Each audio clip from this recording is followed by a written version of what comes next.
ایک دفعہ آپ سجدے میں گئے، فرض نماز، فرض، اور سجدہ لمبا، اتنا لمبا ہوا کہ صحابہ سمجھے اللہ کے نبی فوت ہو گئے۔ عبداللہ بن مسعود فرماتے ہیں میں پہلی صف میں تھا تو میں نے یوں کر کے دیکھا، بھئی چکر کی ہے، تو دیکھا دونوں بھائی حسن حسین میرے نبی کی کمر پہ چڑھے ہوئے تھے اور میرے نبی نے سجدے سے سر نہیں اٹھایا۔ یہ کام کرو تو بچے تم سے پیار کریں گے۔ تم کہتے ہو بچے ہم سے ڈرتے نہیں، میں نے کل بھی کہا تھا ڈائن نہ بنو، ماں بنو، تھانے دار نہ بنو، باپ بنو۔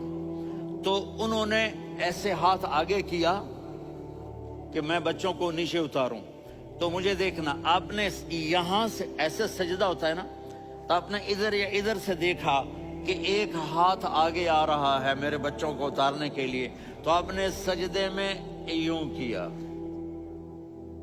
یہ دیکھ رہے ہو، پیچھے ہٹ گئے۔ جب تک وہ خود نہیں اترے میرے نبی نے سجدے سے سر نہیں اٹھایا، اور جب نماز سے فارغ ہوئے تو ایک دم دونوں کو اپنی گود میں لیا کہ ابی ہما و امی لا تؤذوہما، میری جان قربان ہو ان دونوں پر، یہ میرے جگر کے ٹکڑے ہیں، انہیں دکھ نہ پہنچانا۔ کیا آپ دیکھ رہے تھے ایک زہر میں تڑپ تڑپ کے مارا جائے گا اور ایک کا سر کاٹ کے نیزے پہ چڑھایا جائے گا۔ آپ کو اولاد کی محبت، نبی جس دن آپ جا رہے تھے پیر 12 ربیع الاول 11 ہجری 611 عیسوی 6 جون، آپ نے ساری بیویوں کو بلایا، اطمینان سے ملے، رخصت فرما دیا۔ پھر داماد علی کو بلایا، ان کا سر اپنی گود میں رکھے، ان کے کمر پہ ہاتھ پھیر نہ، فاطمہ کو بلایا، ان کے کان میں کہا بیٹی میں جا رہا ہوں۔ وہ رونے لگیں، کہا رو نہیں، تو بھی جلدی میرے پاس آ جائے گی۔ 6 مہینے بعد صرف 24 سال کی عمر میں حضرت فاطمہ کا انتقال ہوا۔ پھر آپ نے علی کو بلایا، دعا دی، کہا پھر حسن حسین کو بلاؤ۔ جو ہی آپ نے ان کو یوں لیا تو آپ کے ایسے پانی کی طرح آنسو بہنے لگے، اس طرح کہ آپ آگے دیکھ رہے تھے کہ ایک بچے کا سر کٹ کے نیزے پہ چڑھ رہا ہے اور ایک زہر میں تڑپ رہا ہے، لیکن آپ نے تقدیر، اللہ کی تقدیر پر راضی ہو گئے۔ اور جبریل، تھوڑی دیر بعد جبریل آئے، یا رسول اللہ موت کا فرشتہ باہر ہے، اندر آنا چاہتا ہے۔ جہاں موت بھی پوچھ کے آئے، اس ہستی سے پیار نہ کریں تو اور کس سے کریں؟ ملک الموت بھی اجازت لے کر اندر آئے اور آ کر کہا السلام علیکہ یا رسول اللہ۔ آپ نے کہا وعلیکم السلام۔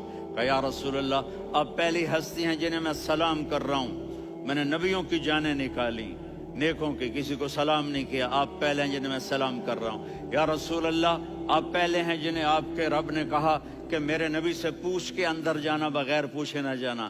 آپ پہلی ہستی ہیں، میرے رب نے کہا آنا چاہیں تو لے آنا، رہنا چاہیں تو چھوڑ کے آ جانا۔ آپ نے فرمایا اگر میں کہوں تو میری جان نکالو گے؟ کہا جی نکالوں گا۔ تو آپ نے جبریل کو دیکھا، آدمی یہاں سے سوال کرتا ہے کہ تو کیا کہتا ہے، جاؤں یا ٹھہروں؟ تو جبریل کہنے لگے یا رسول اللہ، اللہ آپ کی ملاقات کے شوق میں ہے۔ اوپر سارے سٹیج سج گئے ہیں آپ کے ویلکم کہنے کے لیے، آج 7 آسمان کے فرشتے اکٹھے۔ سنو اب میری آخری بات ہے۔ آپ نے کہا دیکھو حسن حسین کے لیے ہاتھ نہیں اٹھائے، دیکھ رہے تھے تڑپتا ہوا زہر میں اور کٹتا ہوا سر، ان کے لیے ہاتھ نہیں اٹھائے۔ آپ نے جبریل سے کہا جاؤ اللہ سے پوچھ کے آؤ میرے بعد میری امت کے ساتھ کیا کریں گے۔ یہ جو ہم بیٹھے ہوئے ہیں گناہوں کے داغ اپنے سینے پر لے کر، چہرے پر لے کر، کہا جاؤ پوچھ کے آؤ میری امت کے ساتھ کیا کریں۔ ملک الموت وہیں کھڑا رہا، جبریل واپس گئے اور وہاں سے پیغام آیا کہ میرے محبوب ہم آپ کی امت کو تنہا نہیں چھوڑیں گے، مجھے میرے رب کی عزت کی قسم، ادھر ٹائم بھی ختم ہو چکا ہے، میں آخری بات کر رہا ہوں، اگر اس وقت میرے نبی یہ اللہ کو نہ منواتے تو آج ہم بھی بندر خنزیر بن کے پھر رہے ہوتے۔ دعائیں دو اس کملی والے کو